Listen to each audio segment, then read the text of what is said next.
তৰফৰ পৰা আকৌ এবাৰ এই কথাটো আমি স্পষ্ট কৰিবৰ কাৰণে মই সংবাদ আমাৰ কৰ্মীসকলৰ লগত আজি মিলিত হৈছোঁ। কথাটো হ'ল যে আসাম জুডিচিয়েল ছাৰ্ভিচ অসম ন্যায়িক সেৱা ইয়াত যি 50 নম্বৰ অসমীয়া ৰাজ্যিক ভাষা হিচাপে তাত কম্পালচৰি কৰা হৈছে। আমি দাবী কৰিছোঁ যে বড়ো তাত অপশ্যনেল হিচাপে এটা বিষয় হিচাপে তাত অন্তৰ্ভুক্ত কৰিব লাগে, যাৰ কাৰণে আমাৰ বড়ো মাধ্যম আৰু বিভিন্ন বড়ো কেণ্ডিডেটবিলাকে ইয়াত এপ্লাই কৰাত তেওঁলোকে অসুবিধা হৈছে বা তেওঁলোকে এই অসম ন্যায়িক সেৱা যি মানে CGM বা ছেছন কোৰ্টত জাজ হ'বৰ কাৰণে যি পৰীক্ষা পতা হয় তাত তেওঁলোকে বঞ্চিত হ'ব লগা হৈছে।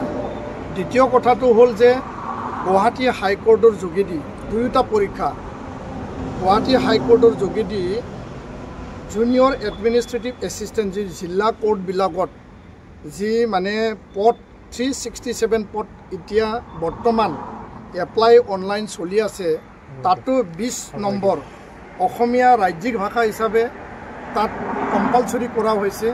আমাৰ দাবী আছে যে বড়ো এই ছাবজেক্টক বা বড়ো ভাষাক তাত সহযোগী ৰাজ্যিক ভাষা হিচাপে এডিশ্যনেলি তাত এপ্লাই কৰাত সুবিধা কৰি দিব লাগে। আৰু যোৱাবাৰ আমি কোকৰাঝাৰ জিলা আয়ুক্তৰ দ্বাৰা গুৱাহাটী হাইকোৰ্টৰ মহামান্য যি মানে আমাৰ ন্যায়াধীশ আছে আৰু গুৱাহাটী হাইকোৰ্টৰ পঞ্জীয়ক ৰেজিষ্ট্ৰাৰ ডাঙৰীয়া আছে, আমি এখন স্মাৰক পত্ৰ আমি প্ৰদান কৰিছিলোঁ। আৰু ইয়াৰ পিছত তেওঁলোকৰ আমি কোনো ৰেছপন্স কোনো তেনেকুৱা আমি যোগাযোগ পাবলৈ সক্ষম হোৱা নাই, কোনো ৰিজাল্ট আমি পোৱা নাই। আজি পুনৰ আমি এই এডভাৰটাইজমেণ্টৰ কপি আমি দাহ কৰিব লগা হ'ল।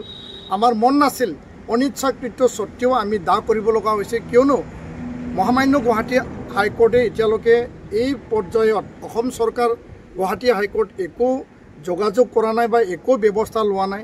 আৰু এইটো এটা বৈষম্যমূলক এটা মানে সিদ্ধান্ত বুলি মই ক'ব বিচাৰোঁ।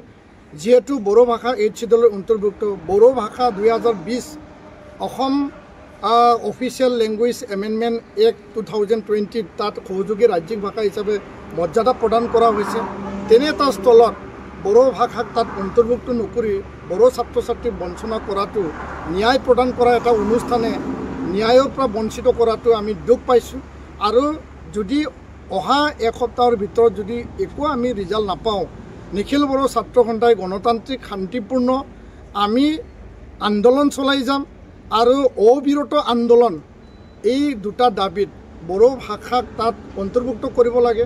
অসমীয়া ভাষা তাত থাকিব ৰাজ্যিক ভাষা হিচাপে, তাত কোনো সন্দেহ নাই, কিন্তু বড়ো ভাষাকো তাত এটা অপশ্যন হিচাপে ৰাখিব লাগে যিসকলে তাত এপ্লাই কৰিব।